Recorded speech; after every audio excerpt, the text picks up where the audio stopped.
Cada noche, mientras las lágrimas silenciosas surcaban mi rostro, él dormía plácidamente a mi lado y yo, en mis plegarias más sentidas, rogaba fervientemente que mi hija, ajena a todo, jamás descubriera los oscuros secretos que se ocultaban tras las puertas cerradas.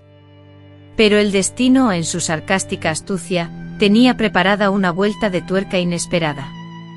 Al final, fui yo quien experimentó la traición más desgarradora, y fue, precisamente, perpetrada por mi propia hija. Me llamo Lucía y hoy cumplo 75 años. Les narraré una historia que nunca creí capaz de confesar. Antes de comenzar, les agradecería a quienes me acompañan en este momento que expresaran su apoyo con un me gusta en este vídeo, se suscribieran al canal y compartieran en los comentarios la ciudad desde donde lo están viendo. Su interacción me motiva enormemente a seguir compartiendo mis vivencias con ustedes. Esta historia comienza en el año 1969, cuando yo tenía 34 años. En aquellos días, y aunque hoy parezca increíble, una mujer como yo, ya con una edad madura, era vista casi como una anciana, sobre todo si, como yo, tenía una hija adolescente. Mariana, mi hija con sus 14 años, era una muchacha hermosa e inteligente con un futuro que prometía mucho. Sus ojos marrones eran idénticos a los míos, pero su sonrisa era la misma que la de su padre, Ricardo, una sonrisa que con el tiempo aprendí a temer. Nuestra vida transcurría en un pequeño pueblo en el interior de Minas Gerais, de esos lugares donde todos se conocen, donde los secretos se esconden cuidadosamente tras sonrisas falsas y saludos amables, sobre todo los domingos en la iglesia. Exteriormente éramos la familia perfecta, Ricardo, un hombre respetado que trabajaba en el banco local, siempre vestido con traje y corbata, y yo, dedicada al hogar y a coser para las mujeres del pueblo. Mariana, reconocida como una de las estudiantes más brillantes de la escuela, cautivaba a todos con sus interpretaciones de piano durante las misas en la iglesia y mantenía una relación sentimental con el hijo del farmacéutico, un joven de temperamento afable y que contaba con la aprobación de mis padres. No obstante, tras las puertas de su hogar, la situación era desoladora y completamente diferente. Ricardo, su esposo, comenzó a beber alcohol durante su primer año de matrimonio. Inicialmente solo los fines de semana, pero la costumbre se transformó rápidamente en un hábito que se repetía casi a diario. Regresaba a casa con un fuerte olor a ron, los ojos inyectados en sangre y la corbata torcida. Al principio se limitaba a vociferar, a destrozar objetos y a humillarme con palabras hirientes, como, no sirves para nada, Lucía, mira esta casa, mira esta comida, ni siquiera eso sabes hacer bien. Yo por mi parte soportaba todo en silencio.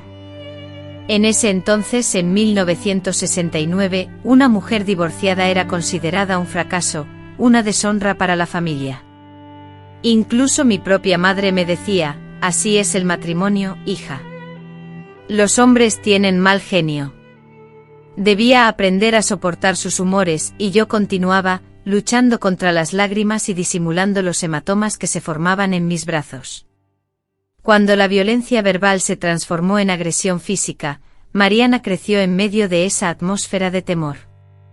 Me esforzaba por protegerla a toda costa, enviándola a dormir a casa de sus amigas cuando notaba que Ricardo se mostraba más agresivo de lo habitual, inventando excusas absurdas para justificar los moretones. Me golpeé con la esquina de la mesa, cariño. Me resbalé en el baño, no es nada, solo una reacción alérgica. Pero los niños son observadores, ¿verdad? Aunque no entendía completamente la situación, Mariana percibía que algo andaba mal. La situación se fue deteriorando gradualmente, como el agua que se calienta lentamente. Ya saben, como el sapo en agua fría, que no percibe el peligro hasta que es demasiado tarde. Así fue conmigo durante casi 15 años. Cada día había sido un poco más sombrío que el anterior, pero la diferencia no era lo suficientemente marcada como para impulsarme a proteger a mi hija y escapar, hasta aquella noche, una noche que siempre permanecería grabada en mi memoria. Era martes 17 de junio de 1969, y una lluvia intensa y propia del invierno cubría la ciudad, oscureciéndola incluso a media tarde. Ricardo, empapado y visiblemente furioso por haber perdido un ascenso en el banco, entró en casa. Sin siquiera cerrar la puerta, comenzó a gritar, arrojando su maletín sobre la mesa y derribando el jarrón que mi madre me había regalado. El jarrón se hizo pedazos, al igual que sentía que mi propia vida se rompía en 1000 fragmentos esa noche. Mariana, estudiaba matemáticas en la sala, levantó la mirada asustada al escuchar los gritos de su padre. «Vete a tu habitación», le susurré, intentando protegerla. Pero Ricardo se percató de ello y su enfado se incrementó. «Quédate ahí, niña», rugió. «Es momento de que comprendas la realidad, no la fantasía en la que se refugia tu madre». Fue la primera vez que presenciamos esa conducta delante de nuestra hija, las bofetadas, los empujones y los insultos dirigidos a mí, palabras que una niña de 14 años no debería escuchar de su propia madre. Cuando intenté defenderme, me estrelló contra la pared con tal fuerza que me dejó sin aliento. Mariana, aterrada, comenzó a llorar y a suplicarle que se detuviera. En ese momento Ricardo, con los ojos enrojecidos e inyectados en sangre, se volvió hacia ella y pronunció unas palabras que me helaron: «Deja de llorar, niña mimada. Algún día te enseñaré a ser una mujer de verdad, ya que tu madre no es capaz». En ese instante algo se quebró dentro de mí, pero a la vez se fortaleció. Fue como si todas las cadenas invisibles que me ataban se hubieran roto de golpe. Ya no era solo sobre mí, sobre lo que yo podía soportar, se trataba de mi hija y de lo que jamás permitiría que le sucediera. Después de esperar a que Ricardo, en su habitual estado de embriaguez, cayera dormido, me acerqué a Mariana, quien aún se mostraba visiblemente alterada por el reciente y horrendo suceso. En un susurro le ordené: «Prepara una maleta pequeña, solo con lo esencial. Nos marchamos esta misma noche». La sorpresa se reflejó en sus ojos, que se abrieron desmesuradamente. Con la voz quebrada, preguntó: «¿A dónde, mamá?». Respondí: «A Sao Paulo, tu tía Carmen nos recibirá hasta que encontremos un lugar seguro donde podamos establecer nuestra residencia». La expresión de su rostro al escuchar mis palabras fue impactante, como si hubiese recibido una bofetada. «No puedo irme. ¿Y el colegio y mis amigas? ¿Y Paulo?». Paulo era su novio, el hijo del farmacéutico, su primer amor. Todos sabemos cómo son estas cosas. Tomé sus manos, que temblaban tanto como las mías, y le dije: «O nos vamos ahora, o no sé qué podría ocurrir la próxima vez». Lloró silenciosamente mientras comenzaba a preparar la maleta. Incluyó una foto con sus amigas, su diario y algunas prendas de ropa, pero dejó atrás el osito de peluche que la había acompañado durante su infancia. «Ya soy demasiado mayor para eso», dijo con una voz cansada, pero noté cómo sus ojos se posaron en él, deteniéndose por un instante. Esa noche, en muchos sentidos, marcó el final de su infancia. Salimos de casa a las 3 de la madrugada, cargando con el poco dinero que había ahorrado a lo largo de los años, mi seguro para una emergencia que rezaba por no tener que utilizar nunca. A las 5 de la mañana tomamos el primer autobús con destino a Sao Paulo. Recuerdo a Mariana sentada a mi lado con la mirada fija en la ventana, observando cómo nuestra ciudad se alejaba, envuelta en la espesa niebla matutina. No pronunció una sola palabra durante el viaje de 8 horas, pero las lágrimas silenciosas corrían incesantes por sus mejillas. Finalmente, cuando el autobús entró en la estación de Sao Paulo, ella se giró hacia mí, y su rostro reflejaba una expresión que jamás podré olvidar, una mezcla de sufrimiento, furia y una acusación penetrante que me atravesó el alma como una navaja afilada. Con voz pausada, cada palabra teñida de amargura, articuló: «Has destruido mi vida. Todo lo que conocía y amaba, mis amigos, mi novio, mi escuela, se ha derrumbado, y todo por tu culpa». Esas palabras, dichas con tanto dolor, me traspasaron como si fueran hierro al rojo vivo. Intenté explicarle que la decisión que habíamos tomado era para su bien, para protegernos del peligro. Pero ¿cómo podía un adolescente de 14 años, con su mundo completamente devastado, entender la complejidad de la situación? Para ella, yo no era la persona que la rescataba, sino la villana que le había robado su vida. Y así fue como comenzamos nuestra nueva vida en Sao Paulo, cargando no solo con el poco equipaje que pudimos traer, sino también con el peso de su creciente rencor, el cual, sin que yo me diera cuenta, se extendió silenciosamente como un cáncer que, con el tiempo, terminaría por explotar de la manera más destructiva. Para nosotras, los primeros meses en Sao Paulo fueron como aterrizar en un planeta completamente ajeno. Atrás había quedado nuestra tranquila ciudad provinciana, donde el sonido más fuerte al caer la tarde era el suave tañido de las campanas de la iglesia. De repente nos vimos sumergidas en una metrópolis que nunca dormía, un torbellino constante de ruido, el incesante claxon de los coches, las estridentes sirenas de las ambulancias y el rugido ensordecedor de los autobuses que circulaban sin descanso. Todo era desmesurado, una vorágine de actividad y velocidad, y al principio, terriblemente intimidante. Afortunadamente mi hermana Carmen nos recibió con los brazos abiertos, aunque su apartamento era pequeño. Se trataba de una única habitación que servía tanto de sala de estar como de cocina, ubicado en el tercer piso de un edificio antiguo en el barrio de Brás. Improvisamos una cama en el suelo del salón para Mariana y para mí. Es provisional, me repetía cada noche antes de dormirme, intentando convencerme a mí misma más que a ella. Mariana, sin decir nada, simplemente se daba la vuelta fingiendo no oírme. Y así nos despertábamos cada día a las 5 de la mañana, aún en la oscuridad de la noche. Mientras yo preparaba apresuradamente el café de la mañana, Mariana se alistaba para su primer día en la nueva escuela, un colegio público muy distinto al estricto internado religioso en el que había estudiado en un pueblo del interior. Las chicas aquí son diferentes, mamá, me confesó Mariana después de su primera semana, con una mezcla de asombro y desconcierto. Hablan de cosas que ni siquiera sabía que existían. Noté que el brillo vivo en sus ojos, que yo tanto conocía, parecía haber perdido su intensidad. Mientras ella salía a la escuela, yo me preparaba para un largo trayecto, debía tomar 2 autobuses para llegar a la fábrica de costura, donde Carmen, una amiga, me había conseguido un trabajo. Nunca olvidaré el estruendo ensordecedor de las máquinas industriales, el olor inconfundible de la tela nueva mezclado con el sudor y el polvo de algodón que se depositaba en mi garganta. A las 7 de la mañana, ya estaba sentada en una silla dura junto a otras 20 mujeres, todas encorvadas sobre sus máquinas de coser. Trabajábamos sin descanso hasta las 6 de la tarde, con solo media hora para almorzar. Mis manos, antes expertas en la costura fina de elegantes vestidos para las damas de la iglesia, ahora se movían con la rapidez exigida por la producción masiva, uniendo cientos de piezas idénticas cada día. A menudo mis dedos, ya endurecidos por el trabajo constante, sangraban al pincharme con la aguja, descontrolada por la prisa.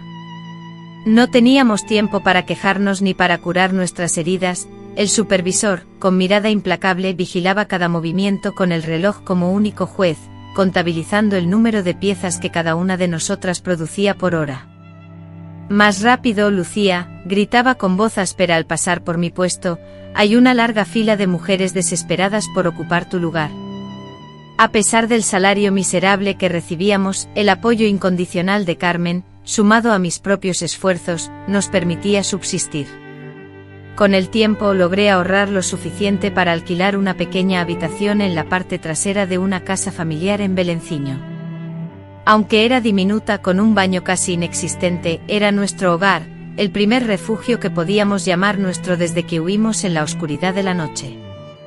Mariana, mi hija, seguía a mi lado, incluso a la distancia, cumplía con mis peticiones, asistiendo a la escuela y ayudando en las tareas domésticas. Mientras yo la animaba a estudiar, una separación emocional invisible nos separaba. En ocasiones especiales como su cumpleaños o Navidad, la encontraba sollozando en silencio, absorta en la única fotografía que conservaba de sus amigas. Le decía intentando animarla, son solo recuerdos, pero debemos seguir adelante. Una vez con una mirada amarga que revelaba una madurez inusual, me respondió que futuro, la perspectiva de pasar sus días cosiendo, hasta desgastar sus dedos como yo, le causaba un sufrimiento mayor que cualquier maltrato físico de Ricardo. pues en el fondo había una realidad que yo no podía ignorar: qué futuro le estaba ofreciendo a mi hija, una vida de privaciones, trabajo arduo y alejada de todo lo que conocía y apreciaba. El tiempo, marcando el periodo de 1970 a 1972, transcurría inexorablemente y Mariana, dejando atrás a la adolescente de 14 años, crecía. A sus 17 años, tras completar sus estudios de secundaria, ella trabajaba a tiempo parcial en una papelería situada cerca de nuestro hogar. Había logrado establecer amistades y se había acostumbrado a la dinámica de la gran ciudad. No obstante, esa sensación inicial de frustración, aunque atenuada, nunca se disipó completamente, transformándose en una actitud más reservada y premeditada. A mediados de 1972, las circunstancias empezaron a cambiar significativamente. Luego de 3 años de trabajo ininterrumpido, la promovieron a supervisora en la fábrica, lo que implicó un ligero aumento salarial y una mejora en las condiciones laborales, ya que ya no debía coser durante 10 horas diarias. Ahora su responsabilidad consistía en coordinar el trabajo de las otras costureras, inspeccionar la calidad de las prendas y supervisar la producción. Fue en ese entorno laboral renovado cuando conoció a André, quien recientemente había sido contratado como gerente administrativo de la fábrica. André, un hombre de unos 40 años, viudo y sin hijos, se presentaba siempre impecablemente vestido, con una educación exquisita y un tono de voz suave y calmado que me evocaba los primeros días de mi relación con Ricardo. Antes de que el alcohol transformara a André en una persona irreconocible, comenzó a pasar más tiempo en el área de producción, buscando cualquier pretexto para acercarse a mí. Señora Lucía, debemos revisar estas cifras. Oh, señora Lucía, ¿podría ayudarme con el informe de calidad? Las otras empleadas de la fábrica no tardaron en notar su interés y comenzaron a hacer comentarios como: mira, Lucía, el jefe no te quita la vista de encima. Yo, avergonzada, procuraba cambiar de conversación. A mis 37 años, después de un matrimonio fracasado y 3 años de ardua lucha por salir adelante, la idea de un romance era lo último en lo que pensaba. Además, tenía que considerar a Mariana, mi hija. Aunque ya no era una niña, aún me necesitaba. Dependía económicamente de mí mientras cursaba sus estudios. A pesar de todo, cuando André me propuso tomar un café después de la jornada laboral, me fue imposible rechazarlo. Nos reunimos en la cafetería que se encontraba frente a la fábrica, una simple taza de café sin más. Conversamos sobre el trabajo y sobre la vida en Sao Paulo. Él me contó que era oriundo del interior de Paraná y que se había trasladado a la capital tras perder a su esposa, quien había fallecido a causa de una neumonía. Sé lo que es empezar de cero, me dijo mientras sostenía la taza con unas manos que parecían no haber experimentado el esfuerzo físico. Uno cree que no podrá, que el dolor es inaguantable, pero un día te levantas y descubres que has logrado sobrevivir un día más, y luego otro y otro. Aquellas palabras resonaron en mi interior de una manera que no sentía desde hacía mucho tiempo. Era como si por primera vez en años, alguien me viera realmente. No como la costurera, ni la madre soltera, ni la mujer que huyó de su marido, sino como Lucía. Tras meses de encuentros semanales para tomar café con Lucía, que gradualmente se transformaron en almuerzos dominicales y agradables paseos por el parque, Andrés se reveló como un hombre atento, paciente y sereno. Jamás alzó la voz ni manifestó impaciencia, y siempre me hacía sentir apreciada y especial. Sus obsequios, aunque modestos, eran significativos: un libro fascinante, unos exquisitos bombones, una flor delicada. La suma de estos pequeños detalles generó un efecto profundo, reconstruyendo lentamente la confianza que Ricardo había destrozado. Después de casi 2 meses de citas con Andrés, le conté a Mariana sobre él. Me observó fijamente con una mirada inescrutable durante un largo rato. ¿De verdad te gusta, mamá?, preguntó al final. Sí, respondí sintiendo el rubor de una adolescente en mis mejillas. Me hace bien. Después de encogerse de hombros, Mariana desvió su mirada del mundo exterior y la fijó en el cuaderno que tenía sobre las rodillas, donde continuaba garabateando sus apuntes. Solo ten cuidado, al final todos los hombres son iguales, murmuró, y esa respuesta me preocupó, pues me pareció excesivamente cínica viniendo de alguien tan joven. Me di cuenta de que las heridas causadas por Ricardo no eran exclusivas mías. Mariana también llevaba sus propias cicatrices, algunas de las cuales yo ni siquiera conocía, y su amargura, quizás, no era solo producto del drástico cambio en nuestras vidas, de la pérdida de amigos y de la rutina que antes teníamos, sino de algo más profundo, de un miedo que resonaba con el mío de manera aterradora. Más tarde André manifestó su deseo de conocerla y yo, entonces, preparé una cena sencilla en nuestro humilde hogar, esforzándome al máximo en la cocina, a pesar de los escasos recursos de los que disponíamos. A la hora pactada André llegó portando un exquisito pastel de chocolate de la renombrada pastelería del barrio y un ejemplar de poemas para Mariana, evidenciando que había recordado mis conversaciones sobre sus preferencias. La cena, sin embargo, se tornó un tanto incómoda. Andrés se esmeró en crear un ambiente distendido, indagando sobre las clases y los sueños de Mariana, mientras que ella, con una cortesía fría, respondía con monosílabos y frases breves, manteniendo una distancia emocional evidente. Intenté sin éxito aligerar la atmósfera cargada de tensión. Al despedirse André con un beso suave en mi mano, percibí que Mariana había observado cada detalle, cada palabra, como si estudiara a un rival. Parece agradable, murmuró ella, una vez que André se fue, con una entonación que negaba el significado de sus palabras. Apenas le has dirigido la palabra, repliqué comenzando a recoger los platos. No me hace falta mucho para saber qué clase de hombre es. Tomó el libro que André había traído y lo hojeó sin prestarle demasiada atención. Todos son encantadores al principio, ¿verdad? Tu padre también lo era, según me has contado, comentó. Esas palabras me dejaron pensativa. En parte tenía razón. Ricardo también había sido afable, considerado y romántico, con sus pequeños detalles meticulosamente planeados, hasta que dejó de serlo. La incertidumbre comenzó a apoderarse de mí. Estaba a punto de repetir el mismo error. Sin embargo, André era diferente. Lo sentía en lo más profundo de mi ser. En los 3 meses siguientes, lo demostró con creces, respetando mi privacidad, mi tiempo y mis reservas. Cuando finalmente accedí a su propuesta de salir, fue como si un débil rayo de luz solar irrumpiera en la oscura existencia que habíamos tenido desde que huimos. Pese a ello, la atmósfera en casa se volvía cada vez más tensa.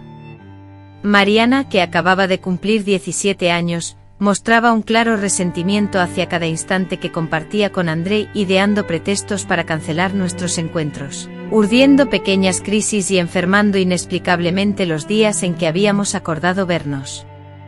¿No te das cuenta de lo que está sucediendo?, me cuestionó una noche, después de suspender otra cena debido a un supuesto dolor de cabeza. Estás permitiendo que él se interponga entre nosotras, después de todo lo que hemos vivido juntas, insistió. No es así, cariño, traté de aclarar. Que André forme parte de mi vida no significa que te quiera menos, agregué. ¿Me abandonarías?, preguntó con la mirada que reflejaba un brillo que a simple vista parecía ira, pero que con el tiempo llegaría a comprender como algo mucho más peligroso. Ya lo dejaste todo por mí una vez, prosiguió desafiante. A ver si lo volverías a hacer. En ese instante no comprendí el verdadero alcance de sus palabras. Las reacciones de Mariana ante mi relación con André las entendí como los miedos comunes de una hija, el temor a ser desplazada del afecto de su madre, el miedo a perder su atención y ser relegada ante la llegada de un nuevo compañero sentimental.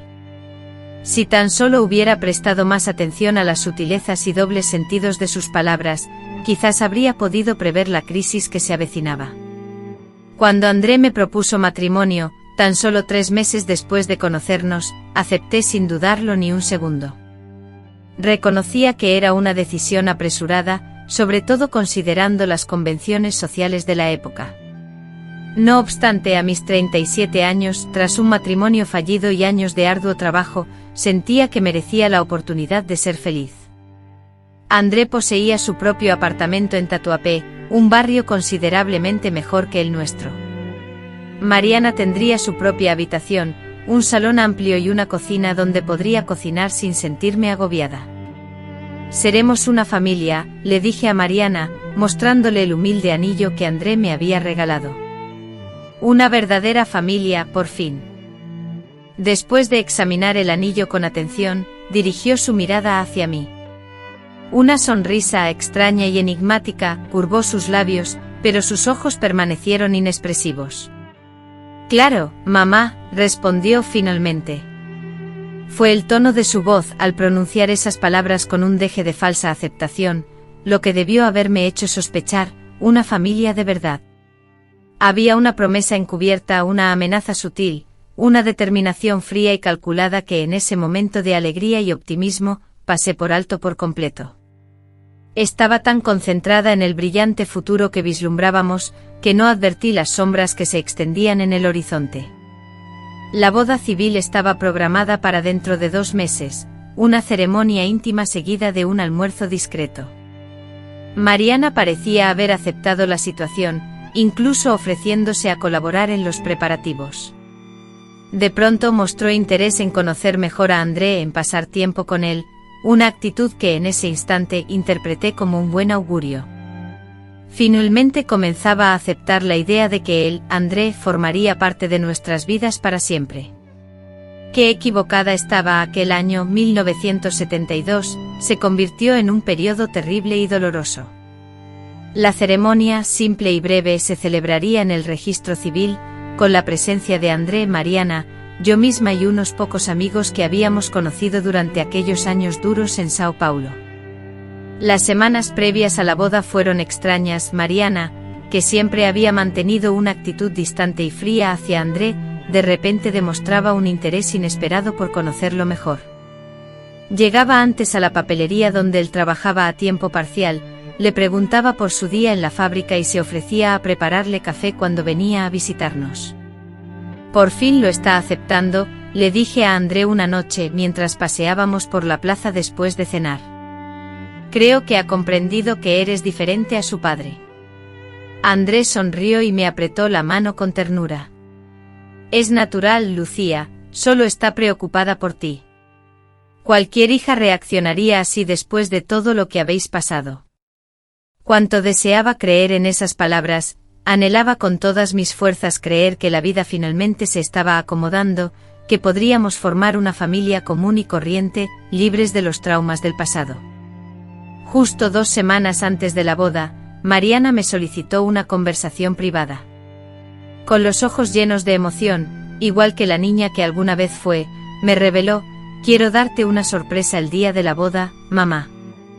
Ante la inminencia de un colapso emocional, sentía una necesidad imperiosa de tu ayuda. Esa misma tarde salí de casa con el corazón lleno de esperanza, imaginando que quizás estuviera planeando una actuación musical para la ceremonia, o que, quién sabe, hubiera ahorrado para comprarme un regalo especial. Me dirigí al centro de la ciudad, a la tienda de telas donde trabajaba una antigua amiga de la fábrica. Allí, había guardado un retazo de encaje especial para el modesto vestido que yo misma estaba haciendo para ese día tan significativo. Regresé a casa antes de lo planeado, porque el cielo se había ensombrecido de repente, anunciando una de esas tormentas de verano que suelen estallar sin avisar en Sao Paulo. Aceleré el paso en las últimas calles, protegiendo el paquete que llevaba debajo de la blusa con la tela. Al cruzar el umbral de la puerta de nuestra habitación en la parte trasera de la casa, el estruendo de la lluvia que comenzaba a caer ahogó el sonido de mis pasos, y entonces escuché risas ahogadas provenientes del pequeño baño. La voz de André, más profunda de lo normal, murmuraba algo que no logré entender. Inmediatamente después, oí la respuesta de Mariana, mi hija, mi muchacha de 17 años, con un tono de voz que nunca antes había escuchado. Mi cuerpo intuyó la verdad incluso antes de que mi mente pudiera procesarla, esa sensación espantosa en el estómago, el sudor frío recorriendo mi nuca, el corazón latiendo con una fuerza tal que sentía que iba a estallar. La misma sensación que me invadía cuando Ricardo, años atrás, llegaba borracho a casa. Mi cuerpo reaccionó al peligro antes de que mis ojos pudieran procesarlo.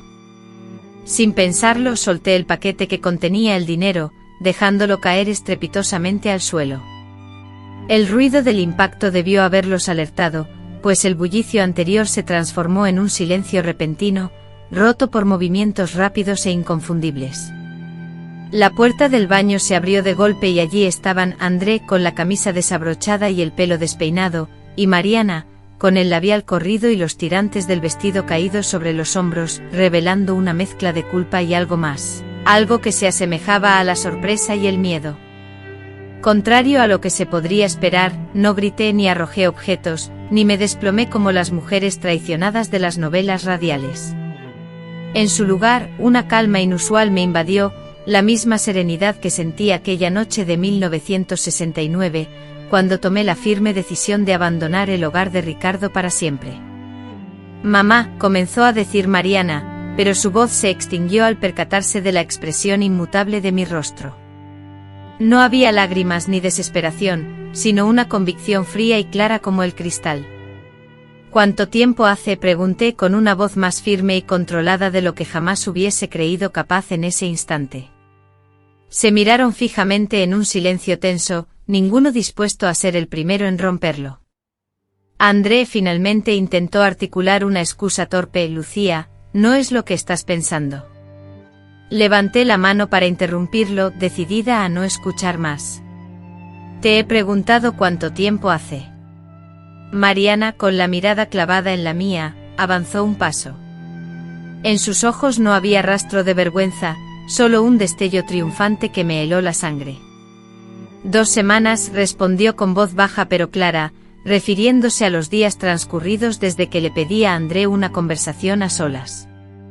«No fue difícil, ¿sabes? No es tan diferente de su padre como tú crees». Sus palabras eran como afiladas cuchillas, cada una impactando con precisión en mi punto más vulnerable. André intentó acercarse balbuceando alguna explicación, pero mi mirada lo detuvo en seco. Fue entonces cuando Mariana pronunció la frase que jamás olvidaría: «Ahora sabes lo que es perder todo lo que amas de golpe, como me sentí yo cuando me arrancaste de mi vida». En ese preciso instante comprendí. No era un afecto genuino, ni un sentimiento romántico, era un deseo de venganza, una venganza calculada y meticulosamente planeada durante años. Cada sonrisa forzada, cada muestra de aquiescencia, cada gesto de los últimos días, todo era una pieza de un plan para causarme el daño más profundo. «Por favor, recoge tus pertenencias», le dije a Mariana, con una calma que me sorprendía. «Tienes 15 minutos para salir de esta casa, madre», sentencié. Y por un instante la máscara de triunfo que cubría su rostro se resquebrajó, dejando ver a la niña vulnerable que se escondía tras ella. Tal vez esperaba una explosión de emociones, gritos, llantos, un derrumbe total, no esa fría determinación. «Querías jugar a ser adulta, Mariana. Anhelabas tomar decisiones de gente mayor. Ahora tendrás que afrontar las consecuencias como una adulta». Me dirigí a André, quien parecía haber envejecido 10 años en esos minutos. «En cuanto a ti, quiero los documentos del divorcio mañana y no deseo volver a verte jamás». Él trató de defenderse asegurando que Mariana fue quien lo provocó, que lo ocurrido fue un simple error fugaz, y que su amor por mí era sincero. Sus excusas, sin embargo, resultaron inaudibles, como si el sonido se desvaneciera en el aire. En ese instante un pensamiento repetía insistentemente en mi cabeza: qué ingenua había sido. Como no advertí que estaba cayendo en la misma trampa, abandonando a un hombre agresivo para refugiarme en otro tipo de peligro, uno que sonreía mientras planeaba la traición, que prometía amor mientras mentía, Mariana, en silencio, preparó una pequeña maleta. Al llegar a la puerta para irse, se detuvo y me dirigió una última mirada. Por un breve instante leí en sus ojos una sombra de arrepentimiento, tal vez incluso miedo. Pero el orgullo rápidamente volvió a endurecer su semblante. «¿A dónde iré, madre?», preguntó. «Eso es asunto tuyo», contesté, sintiendo que cada palabra me desgarraba la garganta. «Eres lo suficientemente mayor para seducir al esposo de tu propia madre. Ya tenías la edad suficiente para buscar tu propio hogar. Ella huyó bajo la lluvia que ahora caía con furia, sin mirar atrás ni una sola vez. André, desesperado, intentó seguirla, prometiendo que solucionaría la situación, que no la abandonaría en la calle. Me interpuse, bloqueando la puerta con mi cuerpo. Le advertí: si cruzas esa puerta tras ella, no regreses jamás. Vaciló, visiblemente dividido. Por un instante creí que se quedaría, que quizás podríamos entender lo sucedido, procesar la traición. Sin embargo, tomó su chaqueta y, encorvado bajo el aguacero y la vergüenza, también se marchó. Me quedé sola, en aquella habitación minúscula, con el conjunto de lencería aún abandonado en el suelo. Solo entonces, cuando no quedaba nadie para presenciar mi dolor, me permití llorar. Lloré hasta que me quedé sin lágrimas, hasta que mi cuerpo se convulsionó por el esfuerzo de los sollozos. A la mañana siguiente, con los párpados inflamados por el llanto y la mente clara, tomé 2 determinaciones importantes.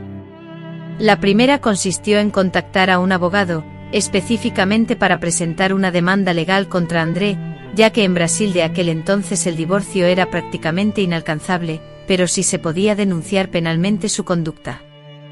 Mariana, al tener solo 17 años, todavía era menor de edad, y lo que André había hecho no solo constituía una afrenta moral, sino un delito.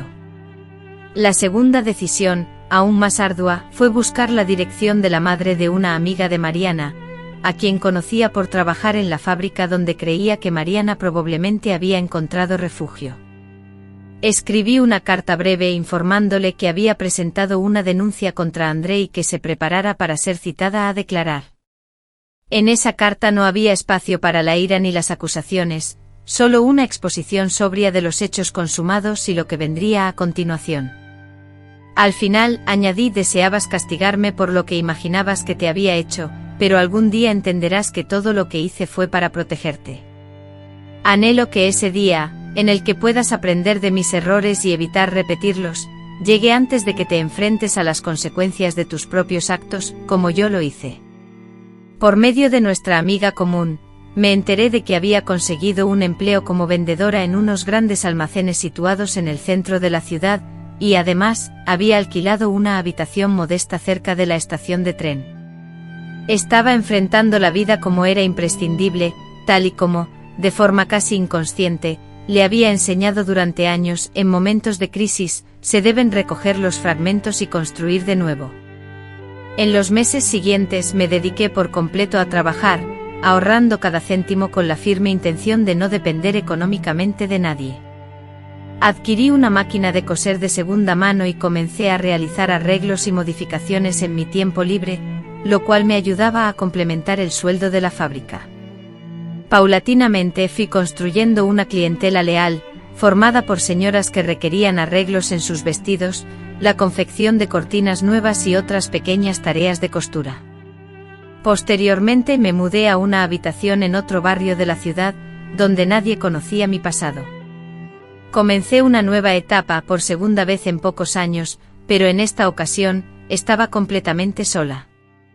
El sufrimiento más lacerante no era la mera ausencia de compañía, sino el abismo emocional que Mariana había excavado en mi interior.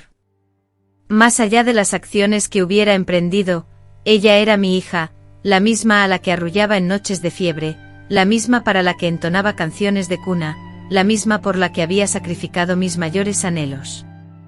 La herida de su traición se manifestaba como un agujero negro interno, engullendo cualquier atisbo de alegría y esperanza.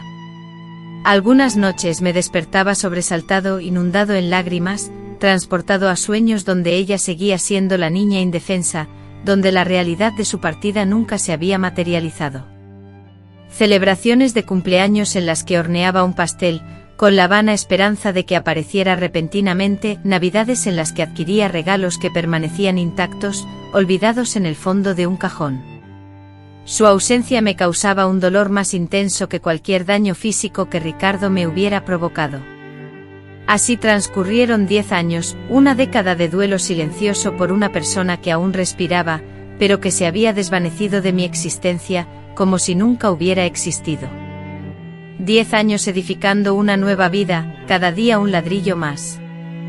En septiembre de 1982, Un día lluvioso que replicaba la tristeza de un pasado ya distante, la lluvia torrencial transformaba las calles de Tatuapé en arroyos. Mi taller, un espacio que había crecido desde una simple costura casera hasta un modesto negocio con 2 empleadas, ya estaba cerrado.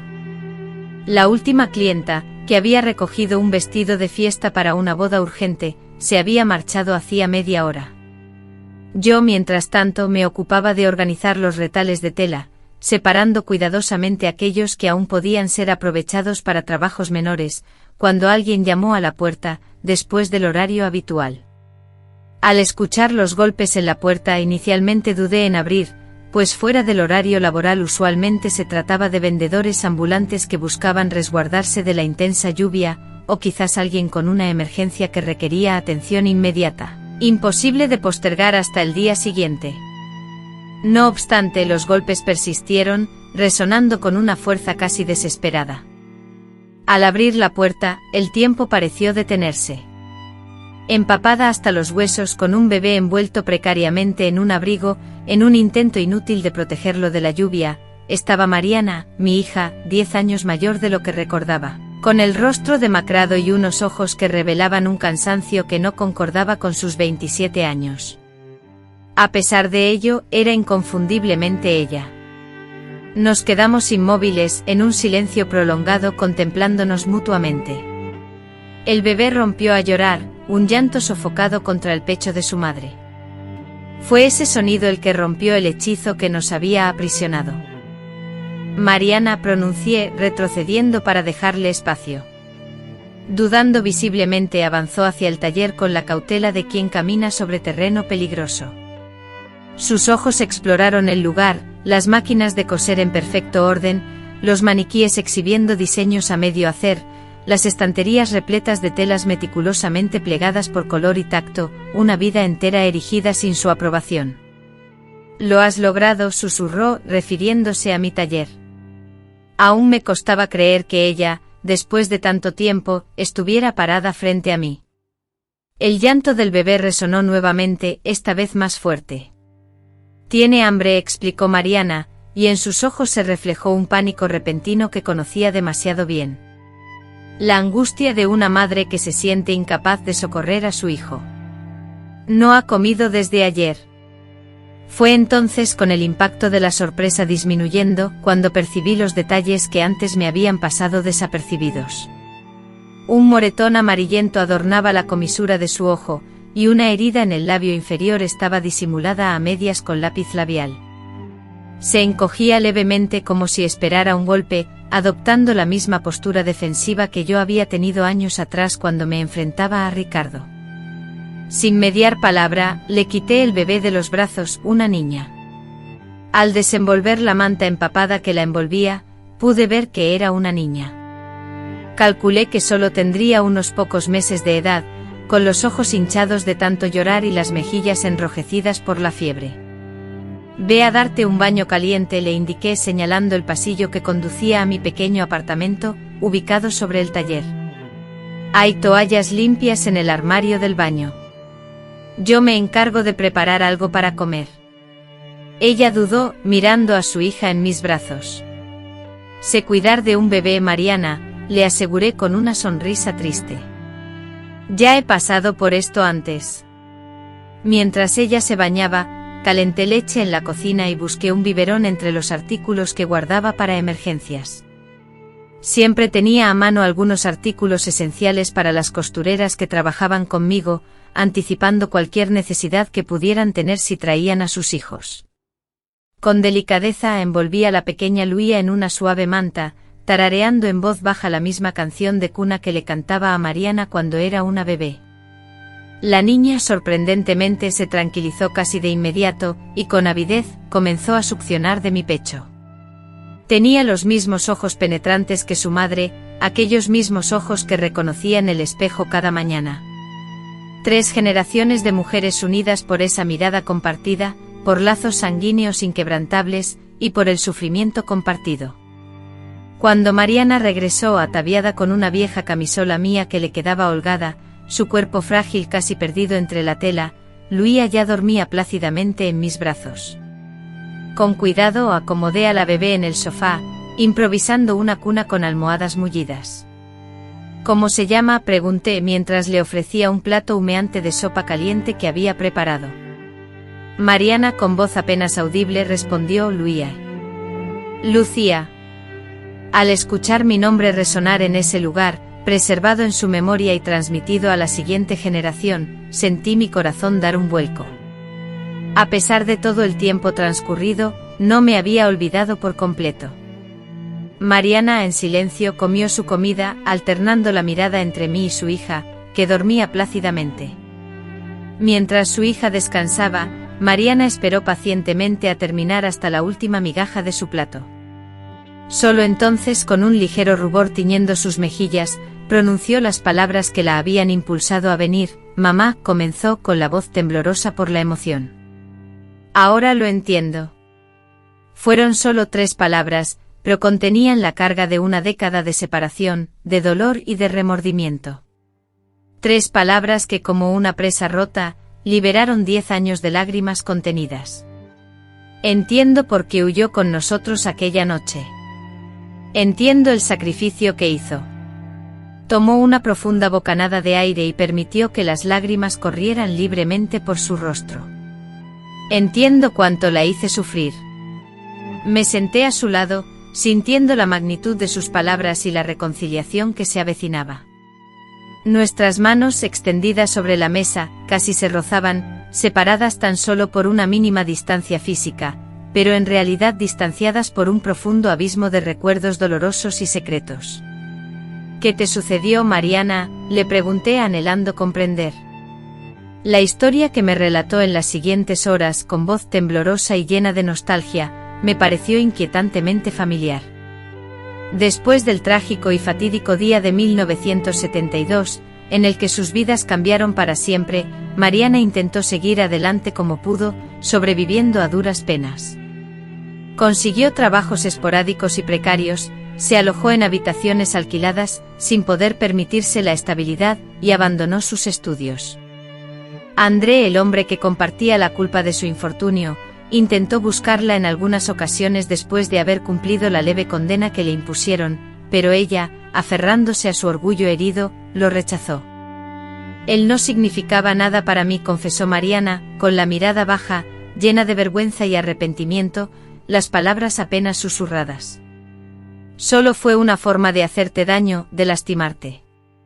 A los 22 años, en busca desesperada de un futuro, conoció a Roberto, un hombre mucho mayor que ella, propietario de una pequeña empresa de transportes. Al principio él se mostró amable, atento y lleno de promesas de un futuro mejor. Se casaron precipitadamente, ella, anhelante por la estabilidad y por tener un hogar propio. Durante los primeros meses de matrimonio, todo parecía un sueño hecho realidad. Una vez que tuvo su propia casa, un coche nuevo en el garaje y ropa nueva, la situación comenzó a deteriorarse lentamente, de manera gradual, como el agua que se calienta hasta hervir, dando lugar a controles, exigencias y celos. La primera vez que me agredió físicamente fue cuando le dije que quería volver a estudiar, relató, tocándose inconscientemente la mejilla como si aún sintiera la quemazón de la bofetada. Él se disculpó, lloró y prometió que nunca volvería a levantarme la mano, y yo, ingenua, le creí. Este patrón de violencia se repitió, intensificándose con el tiempo y volviéndose más frecuente. Cuando quedó embarazada de Luía, creyó que las cosas mejorarían, que la llegada de un bebé lo transformaría en el hombre del que se había enamorado. Sin embargo, el nacimiento de la niña solo agravó la situación, más responsabilidades, más estrés y más motivos para sus explosiones violentas. Anoche, prosiguió con la voz más firme, como si cada palabra fuera una piedra que retiraba de una pesada carga, amenazó a Luía. Dijo que si no dejaba de llorar le haría daño porque no soportaba el ruido. En ese instante Mariana se dio cuenta de que estaba repitiendo la historia que yo había vivido con mi padre. Y entonces lo comprendí, mamá, todo se hizo claro de repente. Mariana me relató cómo esperó a que su esposo se durmiera, cómo tomó al bebé y una pequeña maleta con documentos esenciales, y cómo huyó en plena noche sin mirar atrás. Me describió sus horas de caminata bajo la lluvia, sin rumbo, hasta que sus pies, de manera instintiva, la guiaron hacia mi estudio. Una dirección que había conservado durante años, recortada de un anuncio en el periódico que había visto por pura casualidad. ¿Sabías dónde estaba todo este tiempo?, le pregunté, completamente sorprendida. Ella asintió mientras se secaba las lágrimas. Me confesó que pasaba a menudo por delante solo para asegurarse de que yo estaba bien, pero que nunca se había atrevido a entrar, porque la vergüenza era demasiado grande. Esa noche Mariana y su bebé durmieron en mi cama, y yo improvisé un colchón en el suelo, pero apenas pude cerrar los ojos. La tenue melodía de su respiración, el más mínimo desplazamiento en la cama, me mantenían en un estado de vigilia constante, temiendo que al cerrar los ojos, se desvanecieran, como si su mera existencia fuera una frágil promesa. Al amanecer del día siguiente nos embarcamos en la titánica tarea de reconstruir lo que una década atrás había sido destrozado por completo. No sería un camino fácil, las heridas infligidas a ambos lados eran profundas, palabras hirientes pronunciadas en momentos de ira y acciones cuyas consecuencias eran ya irreversibles. Mariana, atormentada por el miedo latente a ser acosada por Roberto, y yo vacilante en la apertura de mi corazón, temiendo revivir el dolor de verlo roto en pedazos una vez más. Sin embargo, teníamos a Luía, un ser de inocencia prístina, un símbolo de nuevos comienzos. Impulsadas por su amor, decidimos arriesgarnos. Durante esos primeros meses, Mariana sufría de pesadillas constantes, sobresaltándose al menor ruido proveniente del exterior. Le mostré los pasos para denunciar a Roberto ante la policía y cómo solicitar una orden de protección. A través de la amarga experiencia que la vida me había enseñado, intenté proteger a mi hija, algo que en su momento no había podido hacer por mí. Roberto, una vez ebrio, irrumpió en el taller vociferando en la entrada, exigiendo ver a su esposa y a su hija. Las clientas, presa del pánico, se refugiaron en la parte trasera del local. Sin perder la compostura, tomé el teléfono y marqué el número de la policía, en su presencia. Mi hija tiene una orden de alejamiento contra este hombre, afirmé encarándolo directamente. La está incumpliendo ahora mismo. Algo en mi mirada, la determinación de una mujer curtida en batallas con hombres de su calaña y que había sobrevivido a ellas, lo hizo vacilar. Antes de que la policía llegara, retrocedió y nunca más volvió. Poco a poco, la calma se reinstauró. Mariana, mostrando un talento innato para la costura heredado de mí, comenzó a colaborar en el taller. Su presencia atrajo a una clientela más joven que aportó ideas frescas para los diseños.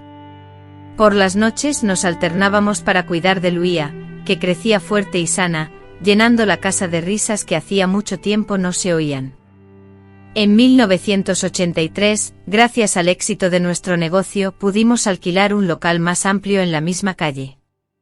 Ya no nos limitábamos a las reparaciones, sino que ahora elaborábamos vestidos a medida, trajes elegantes y, por primera vez, vestidos de novia. Contratamos a 2 costureras adicionales y adquirimos máquinas de coser más modernas.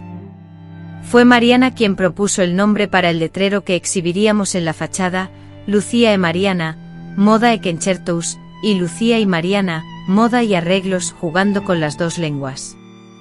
Cuando vi por primera vez esas palabras pintadas, nuestros nombres uno al lado del otro, sentí una emoción tan profunda que me quedé sin habla. Lo hemos construido juntas, mamá, me dijo abrazándome mientras admirábamos la fachada recién pintada. Una segunda oportunidad para las 2. En 1985 dimos un paso crucial, después de años de ahorro compramos el edificio donde se encontraba nuestro taller. Aunque no era grande, era nuestro, completamente nuestro. En la planta alta emprendimos la remodelación del apartamento y destinamos una habitación especial para Luya, quien, con sus 3 años y una locuacidad incesante, cautivaba a las clientas con sus imaginativas narraciones. Por las noches, al arroparla, Luya me imploraba: abuela, cuéntame otra vez cómo tú y mamá hacían vestidos para princesas. Entonces yo le relataba esa historia, transformando nuestra ardua lucha en un cuento de hadas que ella pudiera comprender, dejando fuera las partes dolorosas, la violencia, la traición y la separación. Ya llegaría el momento de enfrentarse a las verdades más crudas cuando fuera mayor. Un día, mientras organizábamos el inventario de telas, Mariana descubrió una caja vieja en el fondo del armario. Dentro, meticulosamente doblado, se hallaba el retazo de encaje que había adquirido aquel funesto día de 1972, el encaje que estaba destinado a mi vestido de novia y que se había desprendido al suelo tras enterarme de la traición. Con delicadeza, como si sujetara un tesoro invaluable y vulnerable, preguntó: «¿Has conservado esto durante todo este tiempo?», mientras respondía, recordando los aniversarios que nunca se festejaron, los obsequios que nunca se entregaron y las palabras que quedaron atrapadas, algunas obvias, otras sutiles. Mi mente se inundó de recuerdos. Ella, con la mirada fija en los intrincados diseños del encaje, guardó silencio un instante, deslizando sus dedos por la fina tela. Finalmente, refiriéndose al vestido de primera comunión de Luía, preguntó con una voz suave: «¿Podríamos utilizarlo?», buscando transformar algo del pasado en algo nuevo. Y así fue. El encaje, que debía haber sido testigo del inicio de una familia que nunca se materializó, adornó la celebración de la familia que construimos sobre las cenizas de aquel dolor. La vida, con su peculiar mezcla de crueldad y redención, siguió su camino inexorable, y los años transcurrieron. Con el apoyo incondicional de dos mujeres sabias que valoraban la protección y la estabilidad, Luía creció convirtiéndose en una persona fuerte e inteligente. Mariana, buscando un futuro mejor, retomó sus estudios y se graduó en diseño de moda tras asistir a clases nocturnas. Mientras tanto, yo experimenté el paso del tiempo, mi cabello se plateó, mis manos se arrugaron, aunque conservaban la destreza necesaria para los trabajos delicados en el taller. En 1990, impulsamos nuestro negocio y abrimos una pequeña fábrica de uniformes escolares en la zona.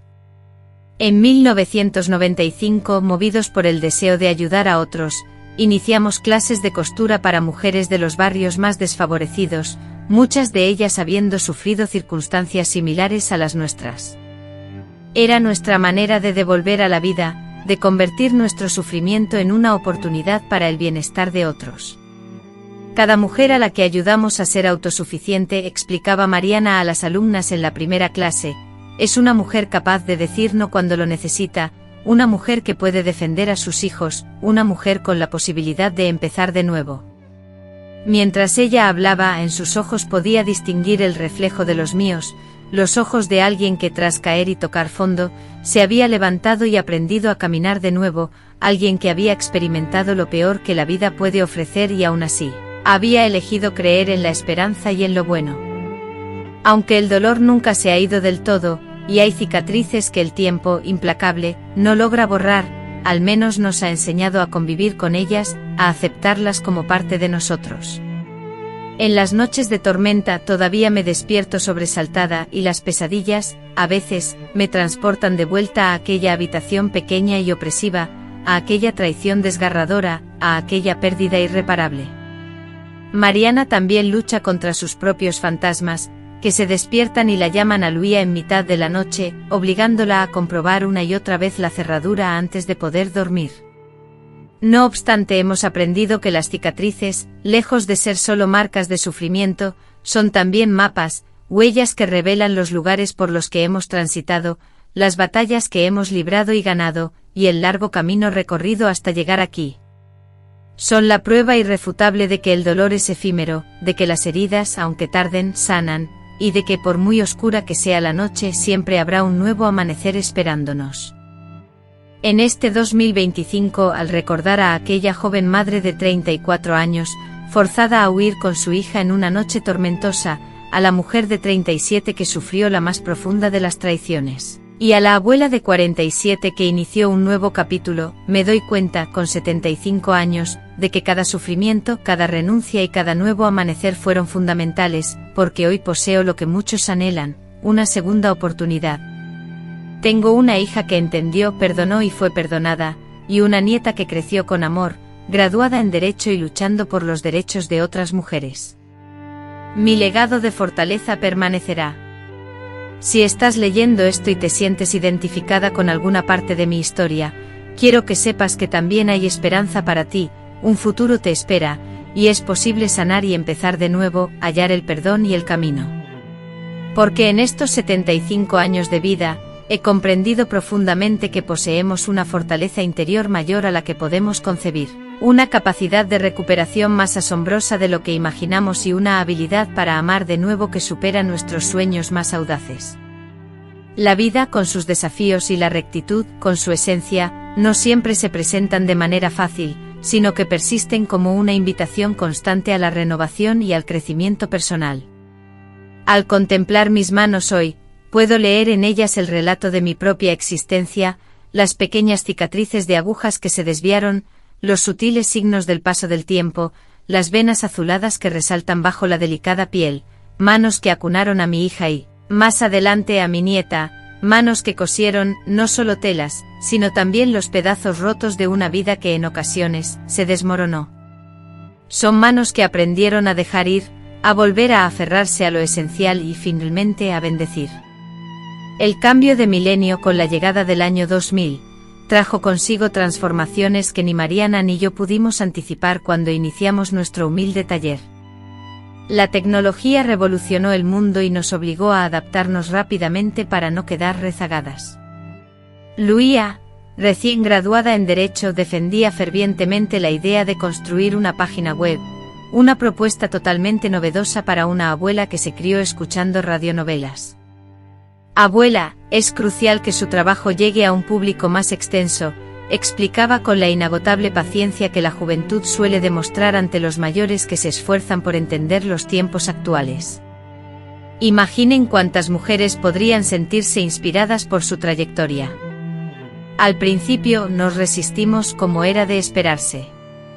Mariana y yo éramos mujeres del mundo de la costura, de la aguja y el hilo, no de las computadoras e internet. Pero Luía era tenaz, una cualidad que, para bien o para mal, había heredado de nosotras.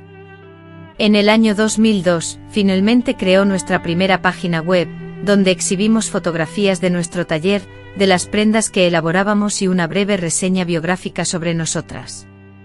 La historia detrás de cada costura. Al comienzo aquello parecía tan solo una curiosidad, una manera de complacer a su entusiasmada nieta, pero rápidamente comenzaron a llegar correos electrónicos. Mujeres de todas partes del país nos enviaban cartas y correos electrónicos, relatando cómo nuestra historia y trabajo las motivaban. Estudiantes de moda con el deseo de aprender de nosotras, nos escribían, pero lo más conmovedor eran los mensajes de mujeres que vivían situaciones de violencia doméstica, quienes buscaban la fuerza para seguir el mismo camino que yo había tomado en 1969, cuando escapé en plena noche con mi hija Mariana. Una noche, mientras leíamos juntas estos emotivos mensajes, Mariana me dijo: «Mamá, otro correo más así. Creo que debemos hacer algo más que solo diseñar y confeccionar ropa». Fue así como a los 67 años, edad en la que muchos piensan en retirarse, inicié una nueva etapa en mi vida. Transformamos una parte de nuestro taller en un espacio de acogida para mujeres víctimas de violencia. No era un refugio oficial, no contábamos con la infraestructura ni los permisos legales necesarios, pero sí un lugar donde podían aprender un oficio, alcanzar la independencia económica y encontrar el apoyo emocional para reconstruir sus vidas. Llamamos a este proyecto Recomezo, que significa recomenzar. Ofrecíamos talleres gratuitos de costura básica, incluyendo técnicas de bordado y reparación de prendas sencillas, habilidades que les permitían a las mujeres, muchas de las cuales habían huido de sus hogares dejando todo atrás, con frecuencia solo con la ropa que llevaban puesta y sus hijos pequeños, obtener ingresos de manera rápida e independiente. Luía, por su parte, brindaba asesoramiento legal, explicando sus derechos, asistiendo en la obtención de órdenes de restricción, y cuando la situación lo requería, derivándolas a defensoras públicas. Mariana demostró ser una profesora excepcional, caracterizada por su paciencia, atención y habilidad para detectar el potencial oculto en las alumnas más inseguras. Ella entendía, como nadie, el miedo que las paralizaba y la vergüenza que les impedía creer en sus propias capacidades, pues había experimentado personalmente la necesidad de reconstruir su autoestima, un proceso que había comenzado conmigo, tras su separación de Roberto. Cuando logras transformar un simple trozo de tela en algo hermoso y útil, les decía Mariana a las alumnas en la primera clase, te das cuenta de que también puedes transformar tu propia vida. Yo, en lugar de estar en el centro de la escena, me sentía más cómoda en la retaguardia, gestionando los aspectos administrativos, como garantizar que tuviéramos los materiales necesarios y asistiendo en los momentos de mayor trabajo. Pero en ocasiones, cuando notaba la mirada perdida o la tristeza en alguna de las mujeres que colaboraban con nosotros, Mariana me pedía, con cariño, mamá, cuéntale tu historia a Denise, Joana o Sandra.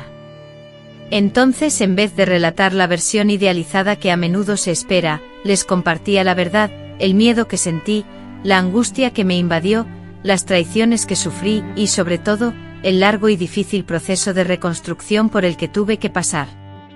Siempre mirándolas directamente a los ojos, les advertía, esto te va a doler. Te dolerá más de lo que puedas imaginar. Habrá días en los que sentirás un deseo inmenso de rendirte, de dar marcha atrás, de hacer como si nada hubiera pasado. Pero si perseveras, si sigues avanzando, aunque tus fuerzas flaqueen, un día, al mirar hacia atrás, apenas reconocerás a la mujer que eras. Para el año 2005, el proyecto Recomes ya había impactado positivamente a más de 100 mujeres. Algunas de ellas, tras adquirir las habilidades esenciales, permanecían con nosotras por un periodo breve, lo justo para empoderarse y avanzar en sus vidas. Por otro lado, otras mujeres se integraban permanentemente al equipo, contribuyendo activamente al crecimiento del negocio, aportando ideas innovadoras y desplegando sus diversos talentos. Fue precisamente Carmen una de estas mujeres, no mi hermana, sino una joven madre de 3 hijos que había huido de una situación de maltrato en el noreste, quien sugirió que debíamos documentar nuestras vivencias. Con su característico acento que conservó a pesar del tiempo, doña Lucía propuso, ¿por qué no escribimos un libro, o al menos, grabamos nuestras historias para que no se olviden? Inicialmente la idea me pareció absurda. ¿Quién estaría interesado en las memorias de una simple costurera? ¿Qué relevancia podrían tener mis modestas experiencias personales en el contexto general? Sin embargo, Lucía, siempre atenta a las nuevas tendencias del mundo digital, visualizó una perspectiva diferente. Abuela, ¿qué parecería si grabáramos pequeños vídeos en los que contaras trozos de tu vida? Los podríamos compartir en Internet. Al principio me negué con todas mis fuerzas. La idea de exponer mis experiencias, de volver a sentir públicamente momentos tan difíciles, me resultaba impensable. Además, nunca me ha gustado ser el centro de atención. Siempre he vivido en un segundo plano, cosiendo en silencio, reconstruyendo en silencio, amando en silencio. ¿Y si esto ayuda a otras mujeres, mamá?, preguntó Mariana con dulzura una noche en la que, una vez más, hablábamos sobre el tema. ¿Y si tu historia sirve de inspiración a alguien que está pasando por lo mismo que nosotras? Esa pregunta me persiguió durante días. ¿Y si mis palabras pudieran llegar a alguien que estuviera viviendo una situación similar a la que yo enfrenté en 1969 o en 1972, en las profundidades de la desesperación, sumido en la oscuridad y la falta de esperanza, sin imaginar siquiera que fuera posible un nuevo comienzo, reconstruir algo bello a partir de las cenizas del pasado? En el año 2007 decidimos grabar nuestro primer vídeo en el pequeño taller. Luía se encargó de colocar la cámara, mientras que Mariana me ayudó a arreglar el cabello y me ofreció un vaso de agua. La ansiedad me paralizaba, y mis manos temblaban tanto que estuve a punto de derramar el agua frente al objetivo. De pronto, todas las palabras que había ensayado desaparecieron de mi mente. Solo habla con el corazón, abuela, me dijo Luía, con esa sonrisa que me recordaba a la niña que alguna vez fue. Imagina que estás hablando con una de nuestras alumnas, una mujer que necesita escuchar exactamente lo que tienes que decir. Cerré los ojos, respiré profundamente y empecé a hablar. Recordé la noche en que escapé con Mariana bajo la intensa lluvia, los años de arduo trabajo en Sao Paulo, la traición, la separación, los 10 años de soledad y finalmente el reencuentro. Lo siento. Justo al finalizar la reconstrucción observé a Mariana, hecha un ovillo en un rincón de la sala, con lágrimas silenciosas deslizándose por sus mejillas. Luía, detrás de la cámara, tenía los ojos brillantes de emoción, y yo sentí una extraña sensación de liviandad, como si me hubieran quitado un peso enorme que había llevado durante mucho tiempo. El vídeo inaugural, subido por Luía a YouTube, solo obtuvo unas pocas docenas de reproducciones, principalmente de amigas cercanas del taller y de personas involucradas en el proyecto Recomeço. Pero entre los comentarios, uno me tocó el corazón: he visto esto en el refugio donde me escondo con mis hijos. Gracias por mostrarme que hay un después. Un después. Esas dos simples palabras encapsulaban todo lo que habíamos intentado comunicar, que tras la tempestad, tras el dolor, tras la traición, siempre hay un después. Nos enfrentamos a un futuro diferente al que esperábamos, posiblemente más difícil y quizás más solitario, pero inevitablemente presente, y en ese futuro tenemos la capacidad de crear algo nuevo. En los años siguientes seguimos creando vídeos de manera ocasional. Estos vídeos nunca se hicieron virales, como explicó Luía que ocurre con algunos contenidos en Internet. Eran simplemente historias sencillas sobre la vida de una anciana, narrando sus experiencias, sus luchas y sus descubrimientos. A pesar de ello, poco a poco se formó una pequeña comunidad alrededor de estos vídeos, compuesta por mujeres de diversas edades y orígenes, unidas por la experiencia común del sufrimiento y la esperanza. En el año 2010, recibí una invitación inesperada. Una organización dedicada a ayudar a mujeres maltratadas expresó su interés en que ofreciera una charla en su evento anual. Sin haber hablado jamás en público, a excepción de breves intervenciones en el taller frente a nuestro reducido grupo, y ahora ante una audiencia compuesta por profesionales como expertos, trabajadores sociales y abogados, reaccioné de inmediato. No puedo hacer esto. No soy experta en nada, solo una costurera con una vida vivida. Mariana, con su habitual convicción, replicó: por eso te necesitan, mamá. Expertos hay muchos. Lo que buscan es alguien que haya experimentado en carne propia y pueda relatarlo. A mis 75 años, con una mezcla de pánico y emoción, me dirigí al escenario de aquel auditorio abarrotado. Mis notas, arrugadas por la tensión, eran casi ilegibles. Miré al público y en primera fila, Mariana y Luía me dedicaban sonrisas y gestos de aliento. A su lado, reconocí rostros de mujeres que habían participado en el proyecto Recomeço, algunas ahora emprendedoras, dueñas de sus propios negocios, con sus propias historias de superación. No soy experta, balbuceé con la voz temblorosa al micrófono. Mis paredes no exhiben títulos universitarios ni mi nombre figura en portadas de libros. Mi único bagaje es mi vida, mi propia experiencia. Si mis palabras pudieran ofrecer una pizca de guía a tan solo una persona presente en esta sala, el esfuerzo de estar aquí ya habría sido recompensado. El tiempo voló mientras hablaba, casi una hora sin percibirlo. Compartí mis vivencias explorando el miedo que nos inmoviliza, la vergüenza que nos impide hablar, la culpa que nos consume, pero también la resiliencia que aflora cuando nos vemos en situaciones límites, la dignidad de crear desde cero, la inmensidad del perdón, tanto el que damos como el que nos brindan. Al concluir, el silencio que inundó el auditorio fue tan sepulcral que temí haber fracasado estrepitosamente. Sin embargo, lentamente una persona se puso de pie, seguida de otra, y luego otra más, hasta que la totalidad del público, emocionado, se irguió en un aplauso ensordecedor, no solo por mis palabras, sino por mi historia, por el viaje que había recorrido. Después de asistir a la charla, me sentí impulsada a participar en eventos más pequeños dentro de mi comunidad, como reuniones de grupos de apoyo y eventualmente, hasta una conferencia internacional sobre los derechos de las mujeres. Anteriormente solía evitar ser el centro de atención, prefiriendo mantenerme en un segundo plano. Sin embargo, a partir de ese momento comencé a usar mi voz para inspirar y guiar a otras personas. En 2015, para celebrar mi cumpleaños número 80, Mariana y Luía organizaron una fiesta sorpresa en el taller donde trabajo. Al llegar, esperando un día de trabajo común y corriente, me encontré con el lugar bellamente decorado con flores frescas y fotografías. Había imágenes mías en mi juventud, compartiendo momentos con Mariana cuando era niña, recuerdos de nuestro primer taller y retratos de las muchas mujeres que han sido parte del proyecto Recomeso durante todos estos años. En el centro de la sala, resaltaba un pastel de gran tamaño, junto a un libro con una cubierta de tela azul, mi color favorito. Al abrir la carpeta, descubrí que contenía una recopilación de cartas conmovedoras, escritas por mujeres de todos los rincones del país.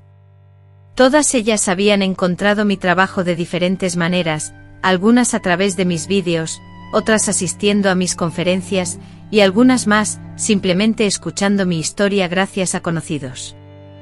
Estimada señora Lucía, iniciaba una de las cartas, aunque no nos conocemos en persona, su ejemplo de vida me ha salvado.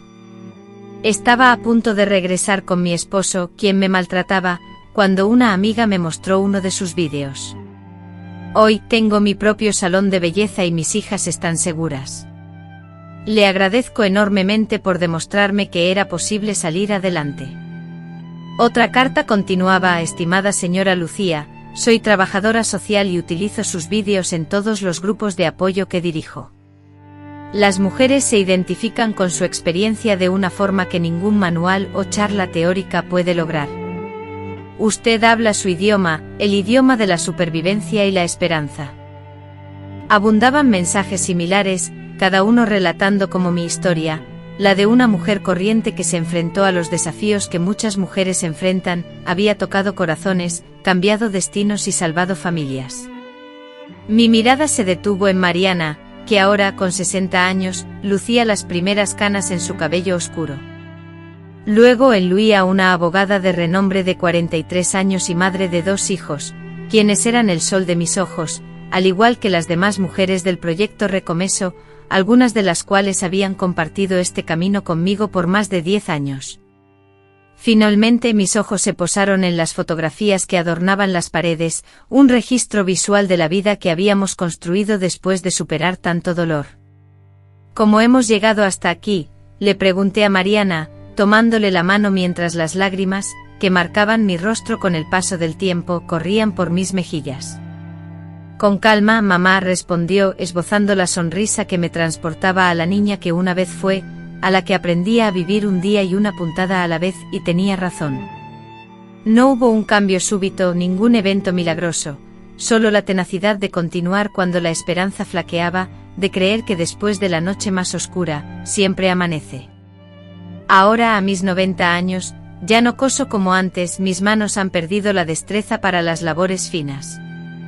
Aún así sigo yendo al taller casi todos los días, me instalo en un rincón para observar a las jóvenes en su trabajo, ofreciendo un consejo, una palabra de aliento. El proyecto Recomeso ha crecido de manera asombrosa, ayudando a cientos de mujeres cada año. Mariana, que ahora tiene 70 años, comienza a contemplar la jubilación y la transición de la gestión del negocio a Luía y a otras mujeres que han crecido con nosotras. Charlamos entre risas sobre el tema, conscientes de que nuestras preocupaciones son solo especulaciones. Ella siente una pasión tan profunda por su trabajo que abandonarlo es impensable. Al reflexionar sobre mi vida, recuerdo con nitidez los momentos cruciales de aquella noche lluviosa. Vuelvo a 1969, cuando escapé con Mariana, un día de profunda tristeza. Luego recuerdo 1972, la amarga tarde en que descubrí la traición, un recuerdo que perdura en mi memoria. Y por supuesto 1982, cuando Mariana reapareció en mi puerta con Luisa en brazos.